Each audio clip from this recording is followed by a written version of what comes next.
Seule chose indésirable qu'il possédait, c'était un secret dont il craignait plus que tout qu'on le découvre un jour. Vincent ne quitte quasiment jamais son casque pendant la pause déjeuner. C'est son moment à lui. Madame Potter était la sœur de Madame Dursley. C'est un épisode d'Harry Potter qu'il écoute.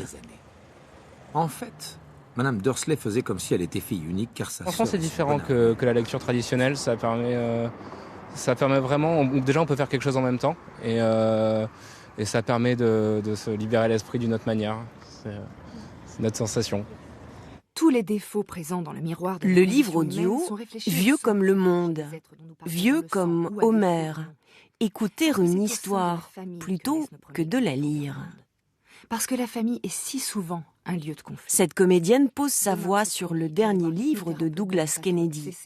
On est loin des enregistrements radio des années 60 ou même des CD-ROM. Tout est fait en studio, en numérique, format MP3, et les comédiens triés sur le volet. Les royaumes d'intrigues et de guerres intestines. L'exercice principal, là, c'est d'arriver à faire ressortir le sens. C'est de pas tomber dans une musique qui fasse qu'au bout d'un moment, les gens en fait sont bercés par un ronron et que du coup le sens ne ressorte plus. Cette éditrice travaille pour une maison d'édition audio. Son créneau, les auteurs à succès contemporain. Nous, notre ligne éditoriale, c'est vraiment proposer aux audiolecteurs les livres qui viennent de sortir, les best-sellers. Ensuite, on est avant tout des éditeurs, donc on travaille vraiment un rapport au texte, au coup de cœur. Et dans les librairies, le rayon des livres audio trouve sa place. Des classiques jusqu'aux romans les plus récents. L'étranger de Camus, d'accord. Et on a, je pense qu'aujourd'hui, tout le monde connaît Elena Ferrante. Vous voyez, on est vraiment sur un support qui colle à l'actualité. Avant, le livre audio était surtout réservé aux personnes âgées ou malvoyantes. Mais de plus en plus de jeunes commencent à s'y intéresser. Je pense que oui, c'est une autre façon de lire, par exemple, quand on n'a pas vraiment le temps et qu'on est dans les transports en commun.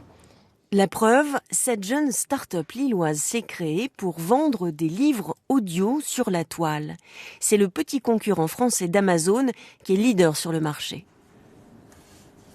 L'audiolecteur, souvent, il utilise le livre audio pour gagner du temps, pour faire ce qu'on appellerait du multitasking, c'est-à-dire qu'il utilise le livre audio pour se créer des temps de lecture là où il n'y en avait pas avant dans sa journée.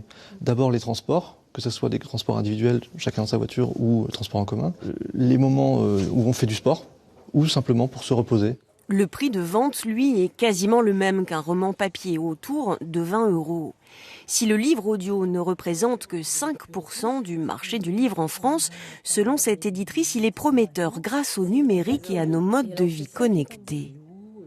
Le numérique apporte tout un supplément de nouveaux clients et nouveaux lecteurs qui maintenant, en plus, avec le podcast, avec la technologie numérique, je veux dire maintenant le poids d'un fichier, c'est plus vraiment un problème. Donc il y a un grand développement possible, je pense, de ce marché. Avec des couvertures qui ressemblent à celles des romans qu'on trouve en librairie, le marché du livre audio s'est mis à la page et n'en est peut-être qu'à ses débuts en France. Dans le ciel nuageux.